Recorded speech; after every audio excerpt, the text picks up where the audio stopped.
Izin memperkenalkan diri, perkenalkan nama saya Muhammad Arkan Novel, asal Semarang dari Teknik Perkapalan Angkatan 2024. Di sini saya akan menjelaskan perlengkapan kapal dengan materi perlengkapan operasi pengangkutan peralatan bongkar muat barang dan penumpang. Nah, secara general itu apa sih perlengkapan operasi pengangkutan peralatan bongkar muat barang dan penumpang? Tanpa peralatan yang efisien, pergerakan barang dan orang antar negara akan terhambat sehingga dapat menimbulkan biaya yang tinggi, keterlambatan, dan inefisiensi logistik. Nah, perannya sendiri untuk kelancaran arus barang, mempercepat proses logistik. Peralatan bongkar muat modern seperti kren kontainer, forklift, dan conveyor sangat penting untuk mempercepat pemindahan barang di pelabuhan, bandara, dan terminal logistik, khususnya logistik. Proses yang lebih cepat meningkatkan efisiensi rantai pasok secara keseluruhan. Secara keseluruhan itu meningkatkan keamanan dan meminimalisir kerusakan peralatan yang tepat dan canggih, memastikan barang ditangani dengan aman selama proses bongkar muat. Hal ini mengurangi resiko kerusakan atau kehilangan barang, terutama untuk kargo, yang dimana kargo itu biasanya bersifat sensitif dan bernilai tinggi. Nah, kita tuh memfasilitasi pengangkutan massal seperti peralatan khusus untuk kargo curah, memungkinkan pengangkutan barang dalam jumlah yang besar melintasi benua yang sangat efisien dan integral dalam perdagangan internasional. Mendukung efisiensi biaya dengan mempercepat turnaround kapal dan meminimalkan keterlambatan. Nah, peralatan yang efisien membantu mengurangi biaya operasional, termasuk biaya demurrage atau denda keterlambatan yang bisa dibilang cukup lumayan mahal. Meningkatkan produktivitas pelabuhan. Peralatan bongkar muat yang berteknologi tinggi dapat meningkatkan throughput atau jumlah kontainer yang ditangani per jam secara signifikan, sehingga memperbesar kapasitas dan produktivitas pelabuhan.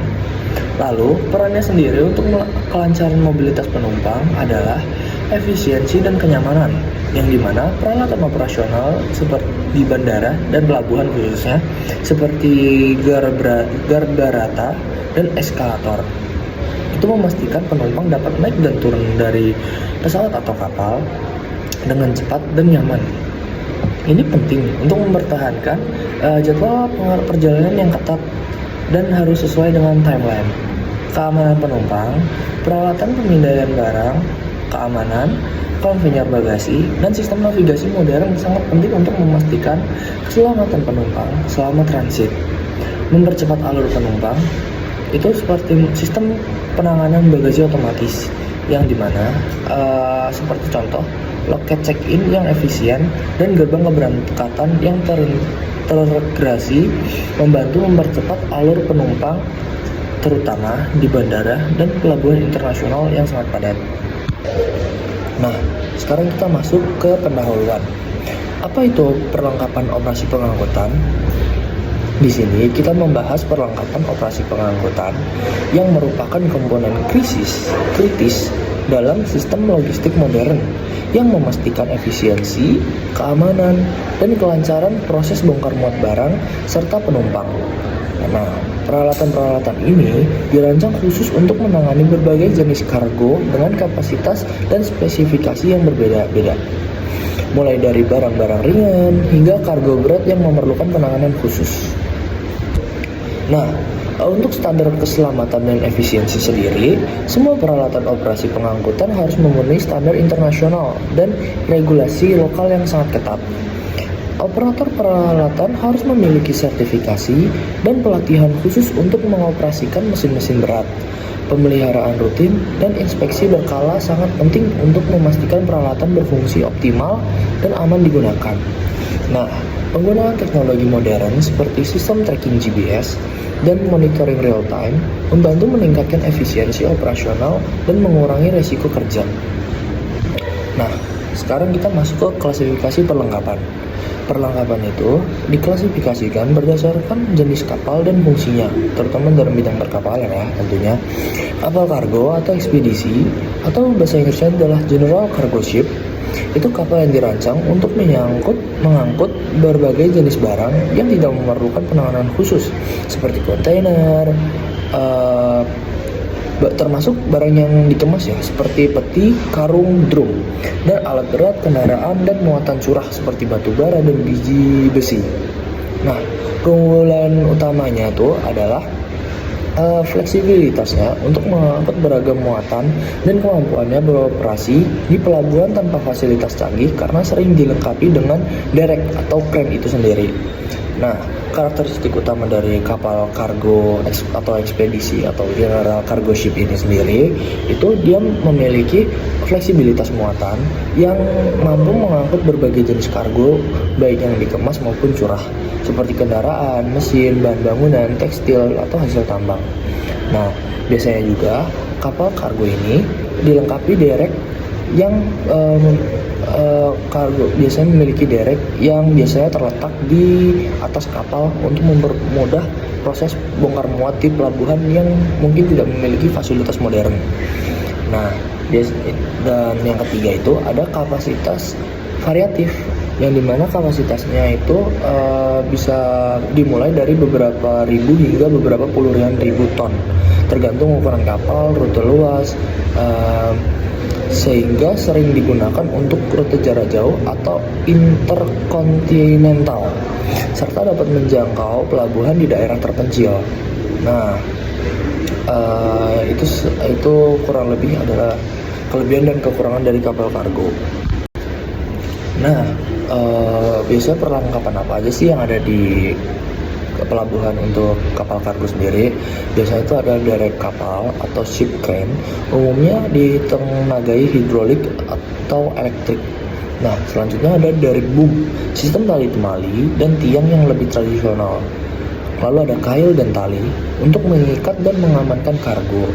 Lalu ada belenggu dan chain sealing, alat pengangkat kargo yang sering digunakan bersama derek atau rantai. Nah, lalu ada crane gantry, biasanya digunakan di dermaga, tetapi pergerakannya sangat penting dalam operasi kargo. Lalu ada windlass, mesin untuk menggulung rantai jangkar. Lalu kapal kedua adalah kapal peti kemas atau container ship.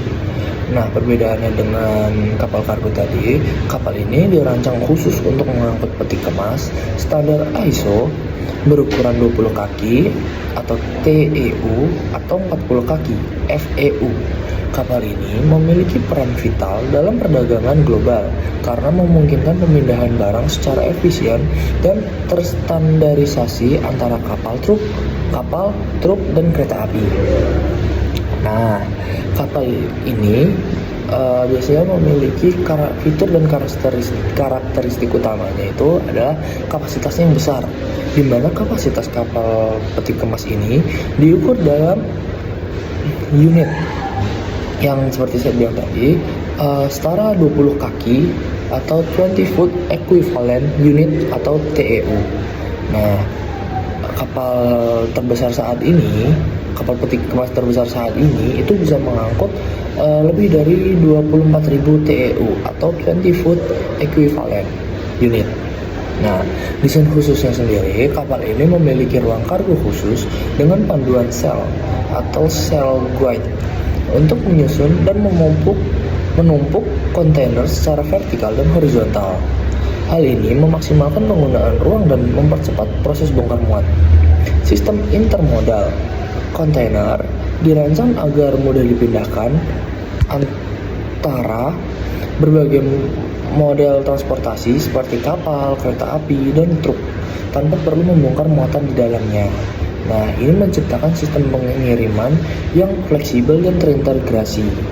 Nah, ukuran standarnya sendiri, penggunaan ukuran kontainer standar seperti 20 kaki dan 40 kaki yang ditetapkan oleh Organisasi Standarisasi Internasional atau ISO, memastikan kompatibilitas di seluruh dunia. Nah, keuntungan yang menggunakan kapal peti kemas sendiri itu efisiensi biaya dan waktu. Sistem kontainerisasi ini secara signifikan mengurangi waktu dan biaya pengiriman. Proses bongkar muat menjadi jauh lebih cepat dibandingkan dengan metode tradisional. Keamanannya lebih terjamin. Barang yang berada di dalam kontainer ini lebih aman dari kerusakan dan pencurian selama perjalanan. Lalu kapal peti kemas sendiri itu memfasilitasi perdagangan global.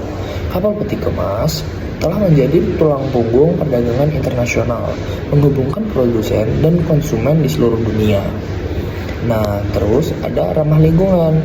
Beberapa kapal peti kemas modern dilengkapi dengan teknologi canggih untuk mengurangi emisi, seperti sistem gelembung udara untuk mengurangi hambatan kapal dan scrubber hybrid.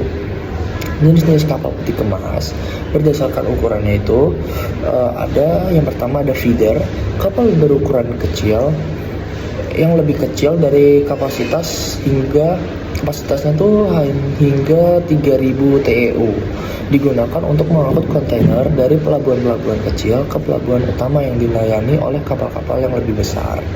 Lalu ada Panamax. Panamax itu kapal yang dapat melewati terusan Panama versi lama dengan kapasitas sekitar 4.500 TEU.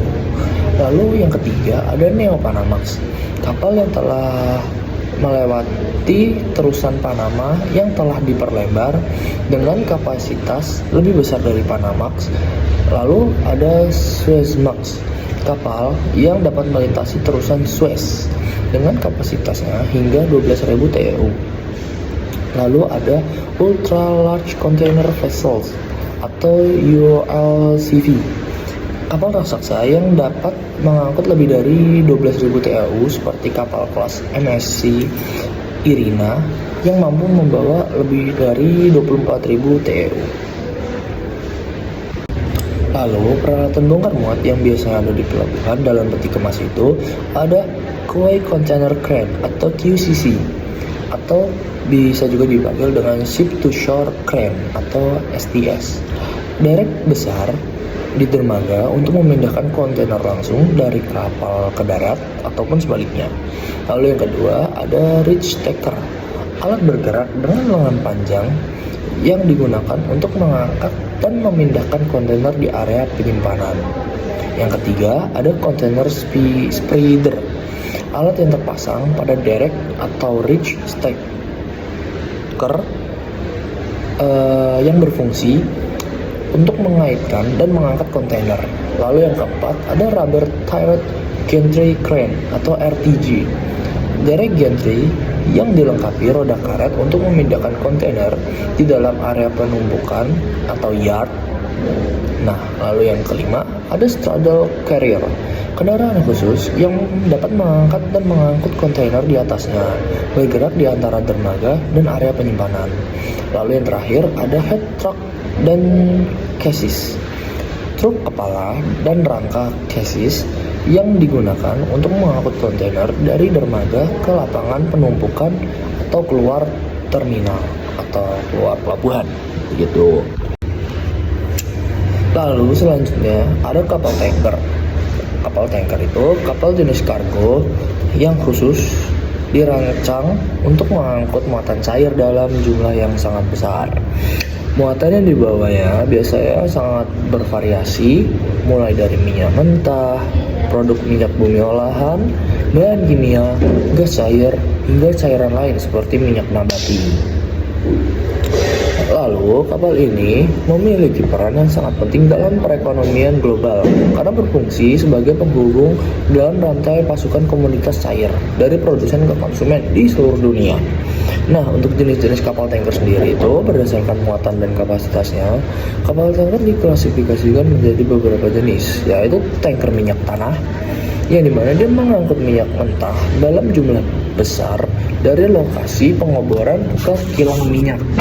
Ukurannya bisa sangat besar, seperti VLCC atau Very Large Crude Carrier, yang dimana dia bisa menampung kapasitas hingga 300.000 ton, atau ULCC Ultra Large Crude Carrier dengan kapasitas hingga 500 ton. Lalu ada tanker produk. Tanker produk sendiri itu mengangkut produk hasil olahan minyak bumi seperti bensin, solar, dan bahan-bahan lainnya dari kilang ke pelabuhan distribusi. Nah, lalu selanjutnya ada tanker kimia yang dimana itu dibuat khusus untuk mengangkut berbagai jenis bahan kimia cair yang seringkali memerlukan penanganan khusus karena sifatnya sangat berbahaya.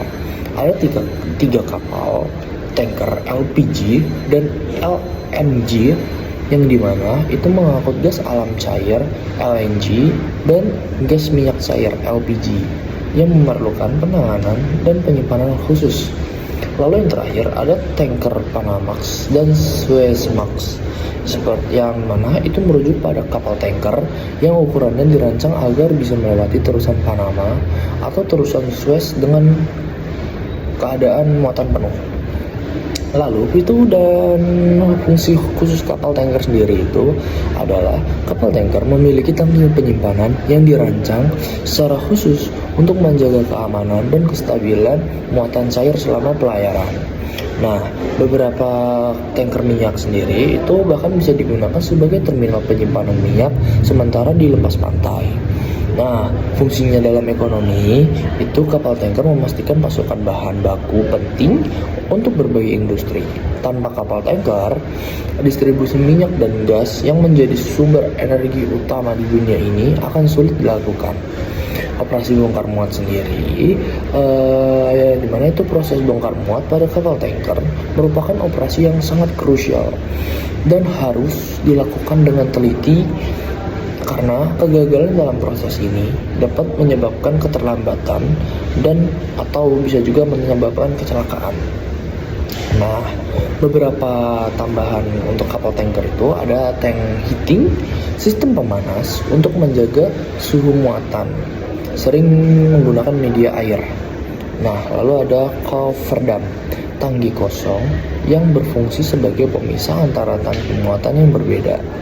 Lalu ada vent pipes, pipa ventilasi untuk mengeluarkan uap dari tangki. Overfill alarm memberikan peringatan jika cairan dalam tangki akan meluap. Lalu ada perlengkapan kargo, tangki muatan, ruang khusus untuk menyimpan cairan. Tanker memiliki banyak tangki yang dipisahkan oleh sekat.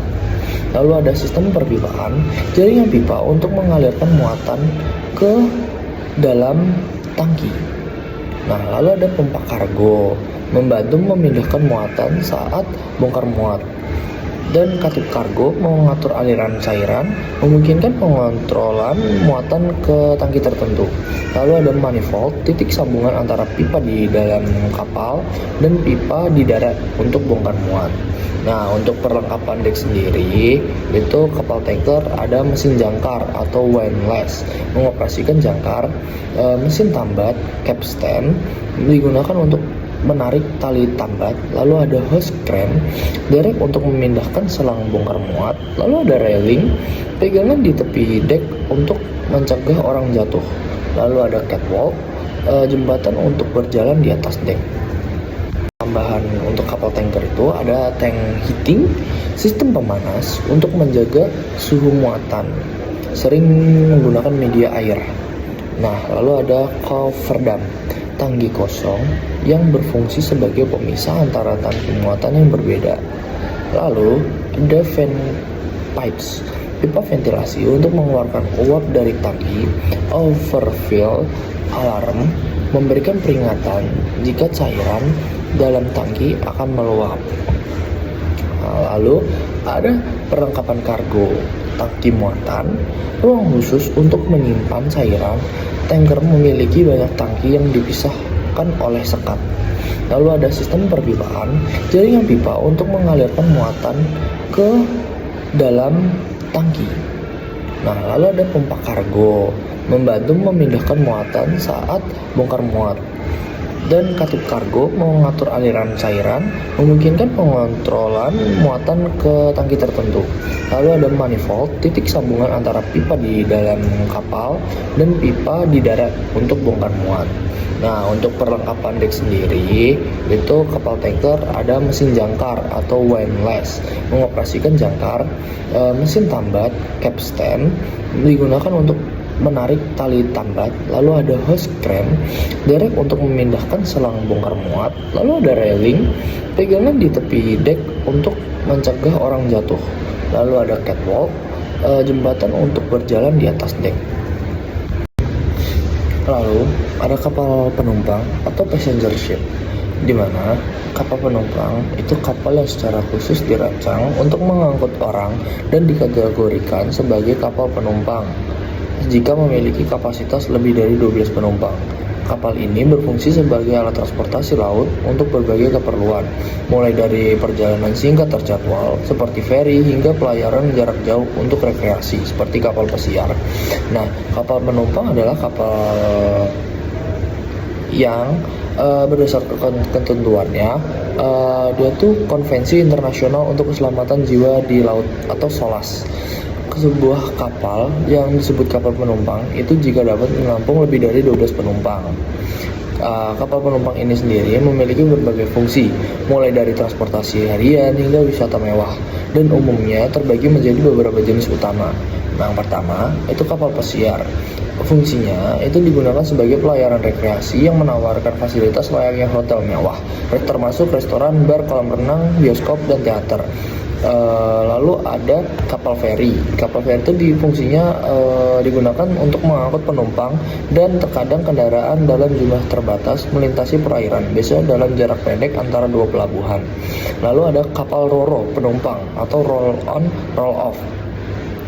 Dia itu mengangkut kendaraan bermotor seperti mobil, truk, dan bus serta penumpang secara bersamaan.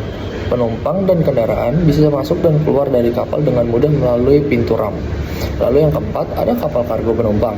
Fungsinya itu mengangkut kargo dan juga penumpang. Kapal jenis ini memungkinkan penumpang untuk berlayar sambil kapal juga melakukan fungsi pengiriman barang. Lalu ada kapal penumpang lainnya seperti kapal samudra, jenis kapal yang melayani pelayanan jarak jauh antar benua, dan kapal Pelni. Perusahaan Pelayaran Nasional Indonesia PT Pelni mengoperasikan berbagai kapal penumpang yang melayani rute domestik seperti KM Labubar yang memiliki kapasitas besar. Nah, inovasinya sendiri itu Pusat Teknologi Hidrodinamika BRIN sedang mengembangkan kapal penumpang cerdas dan ramah lingkungan, Smart and Green Passenger Ship. Kapal ini digunakan sistem hibrida yang ditenagai dengan tenaga surya untuk mendukung program ekonomi biru dan emisi nol bersih net zero emission, serta dilengkapi sistem pemantauan dan kontrol terintegrasi.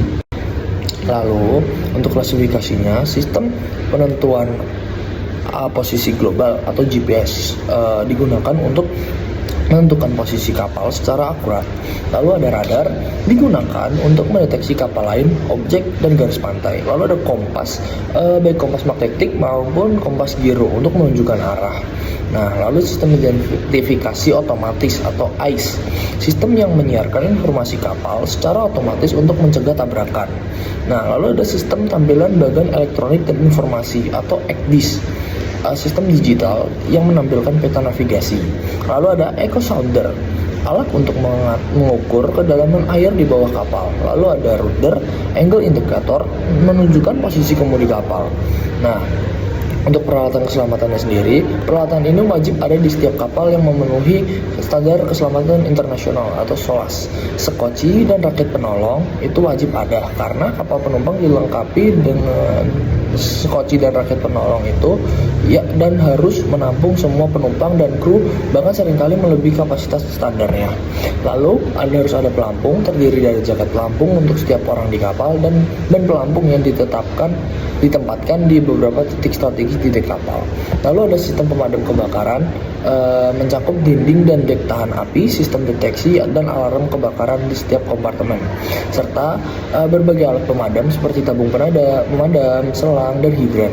Lalu ada sistem evakuasi, sistem alarm darurat, dan pengeras suara untuk memberikan panduan kepada penumpang, serta sistem pencahayaan dan tanda darurat untuk navigasi dalam kondisi minim cahaya. Yang terakhir ada peralatan sinyal darurat termasuk sinyal visual seperti SUAR dan radio komunikasi darurat atau EPIRB dan VHF. Nah, sekarang kita masuk ke fokus peralatan bongkar muat barang, yang dimana pertama itu adalah derrick atau derek kapal. Peralatan pengangkat berbentuk tiang dengan tali atau kabel baja umumnya digunakan pada kapal kargo konvensional untuk memindahkan muatan ke atau dari palka. Lalu ada crane atau derek modern atau derek crane. Peralatan mengangkat berbentuk tiang dengan tali atau kabel baja umumnya digunakan pada kapal kargo konvensional untuk memindahkan muatan ke atau dari palka juga. Nah, lalu ada conveyor system. Banyak dipakai di kapal curah, bulk carrier, untuk muatan biji-bijian, batu bara, atau pasir, mempercepat proses bongkar muat dengan sistem belt conveyor. Lalu ada forklift dan reach stacker digunakan di area dermaga untuk memindahkan kontainer atau barang dari crane ke lapangan penumpukan, membantu efisiensi bongkar muat di terminal. Nah, lalu ada container handling equipment. Yang pertama itu ada spreader, alat pengunci kontainer yang dipasang pada crane. Yang kedua ada straddle carrier, kendaraan pengangkut kontainer dari dermaga ke lapangan. Yang ketiga ada transtainer, RTG crane, crane besar untuk menata kontainer di lapangan penumpukan. Lalu ada palet dan sling, digunakan untuk memuat barang curah, kering, atau kemasan kecil agar lebih mudah diangkat dengan crane atau derrick. Mempercepat proses pemindahan barang dari atau ke kapal. Nah, mengurangi resiko kerusakan muatan, menjamin keselamatan kerja awak kapal dan buruh pelabuhan, menekan biaya operasional melalui efisiensi waktu. Nah, sekarang kita masuk ke peralatan khusus untuk kapal tanker. Yang pertama ada cargo pump, pompa utama untuk memindahkan muatan cair, minyak mentah, produk minyak kimia atau LNG dari tangki ke pipa transfer menuju darat. Yang jenisnya itu ada centrifugal pump, deep well pump, atau submerged pump. Lalu ada pipa dan manifold, pipeline, dan manifold system. Jalur pipa yang menghubungkan tangki muatan dengan manifold digeladak. Manifold menjadi titik sambungan utama antara kapal dan fasilitas pelabuhan. Lalu ada crude oil washing atau COW system. Sistem pencucian tangki menggunakan muatan minyak mentah itu sendiri, mengurangi endapan dan meningkatkan keselamatan saat ballast voyage. Lalu ada inert gas system atau IGS, mengisi tangki dengan gas inert, biasanya gas buangan dari boiler yang diolah, lalu menjaga tercampurnya uap hidrokarbon dengan oksigen yang dapat memicu ledakan. Lalu ada venting dan vapor emission control, katup dan pipa untuk mengatur tekanan gas di tangki muatan pada kapal modern, dilengkapi dengan vapor emission control system atau VECS agar ramah lingkungan. Lalu ada tank cleaning machine, peralatan pencuci tangki otomatis dengan semburan air panas, air laut, atau air khusus atau cairan khusus, digunakan saat pergantian jenis muatan atau perawatan tangki. Lalu ada emergency shutdown system atau ESD, sistem otomatis untuk menghentikan operasi muat bongkar dalam keadaan darurat, terhubung dengan manifold, pompa, dan katup utamanya. Nah, ini peralatan yang pentingnya khusus banget untuk tanker, di mana dia menjamin keselamatan kapal dan awak dari risiko kebakaran atau ledakan, menjaga kualitas muatan agar tidak terkontaminasi, memenuhi standar keselamatan internasional, SOLAS, MARPOL, IceGuard. Lalu kita masuk ke peralatan bongkar muat penumpang. Yang pertama ada gangway atau tangga kapal atau passenger gangway, jembatan atau tangga penghubung antara kapal dengan dermaga, dilengkapi dengan pegangan tangan, jaring pengaman, dan permukaan anti-slip, berfungsi untuk naik turun penumpang dengan aman. Lalu ada passenger boarding bridge atau PBB atau garba rata laut, jembatan atau tangga penghubung antara kapal dengan dermaga, dilengkapi dengan pengaman, pegangan tangan, jaring pengaman, dan permukaan slip. Lalu ada tangga darurat emergency escape disediakan di sisi kapal untuk evakuasi darurat. Biasanya berupa tangga tali atau tangga lipatan dari bahan logam yang ringan. Lalu ada lift atau platform penumpang, passenger elevator atau platform lift, digunakan pada kapal penumpang modern untuk memudahkan penumpang difabel, lanjut usia, atau dengan kebutuhan khusus untuk berpindah dari lantai satu ke lantai lainnya. Lalu ada boat David dan rescue boat, peralatan penunjang untuk evakuasi penumpang saat keadaan darurat, digunakan bersama skoci penyelamatan atau lifeboat atau rescue boat. Nah, pentingnya itu dalam membongkar muat penumpang untuk menjamin keselamatan saat embarkasi dan debarkasi, memberikan kenyamanan bagi penumpang, dan mendukung standar internasional atau IMO dan SOLAS terkait keselamatan pelayaran.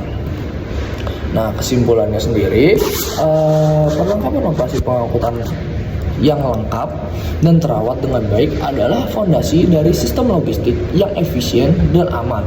Investasi dalam peralatan berkualitas tinggi, pelatihan operator yang komprehensif, dan pemeliharaan preventif yang konsisten akan menghasilkan peningkatan produktivitas, pengurangan biaya operasional, dan yang paling terpenting, menjamin keselamatan semua pihak yang terlibat dalam proses bongkar muat barang dan penumpang.